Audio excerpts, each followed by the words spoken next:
जनसेवेचा शरद ऋतू आणि शेगावच्या राजकारणातील संयमी नेतृत्व. शरद सेठ अग्रवाल. वाढदिवस हा केवळ कॅलेंडरवरील एक तारीख नसून तो आयुष्यात केलेल्या कामाचं, कमावलेल्या माणसाचं आणि पेरलेल्या सकारात्मकतेचं मोजमाप करण्याचा दिवस असतो.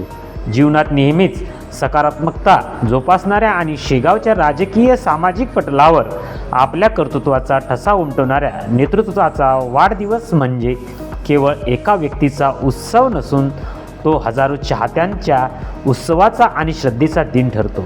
शेगाव शहराचे माजी नगराध्यक्ष तथा भाजप गटनेते आदरणीय शरदसेठ अग्रवाल यांचा वाढदिवस म्हणजे त्यांच्या आजवरच्या निस्पृह सेवेची पावती देणारा दिवस आहे. मैत्रीपूर्ण आणि सर्वसमावेशक नेतृत्व म्हणून त्यांची गणना होते. जीवनातील वाटचालीत ऊन सावल्यांची खेळ सुरू असतात, पण सुख आणि दुःखाच्या प्रसंगात सर्व समाज घटकामधील नेतृत्वांना सोबत घेऊन चालण्याची कसब शरद सेठ यांनी आपल्या नम्र आणि शांत शैलीतून जोपासली आहे. त्यांच्या व्यक्तिमत्वाचे सर्वात मोठे वैशिष्ट्य म्हणजे त्यांनी सर्वसमावेशकता, राजकारणात राहूनही अजातशत्रुत्व जपणे हे कठीण काम त्यांनी सहज साध्य केलं आहे. त्यांच्या वाढदिवसानिमित्त शेगाव शहरात लागलेली फलकबाजी आणि सोशल मीडियाच्या माध्यमातून होणारा शुभेच्छांचा वर्षाव हा त्यांच्याप्रती असलेला जनप्रेमाचा जिवंत पुरावा आहे.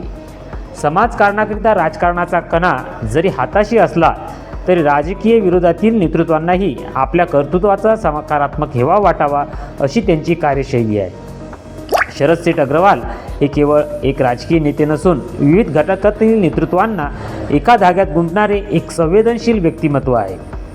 राजकीय डावपेच्या बाबतचे विश्लेषण जरी राजकीयदृष्ट्या वेगवेगळे ठरत असले तरी समाजकारणाकरिता नेहमीच पुढाकाराची भूमिका घेणे ही त्यांची मूळ ओळख आहे.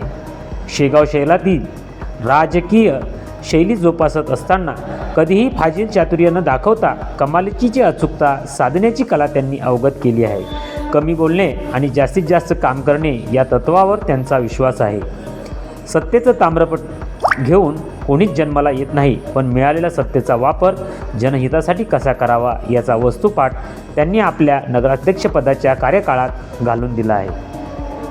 शरद सेठ अग्रवाल यांचे वास्तव्य जरी संतनगरीत असले तरी त्यांचे विचार आणि कार्यपद्धती राज्य व केंद्र स्तरावर पोहोचलेली आहे. राज्याचे आणि केंद्राचे लोकप्रतिनिधी त्यांच्याकडे एक विश्वासू आणि अभ्यासू नेतृत्वाच्या दृष्टीने पाहतात.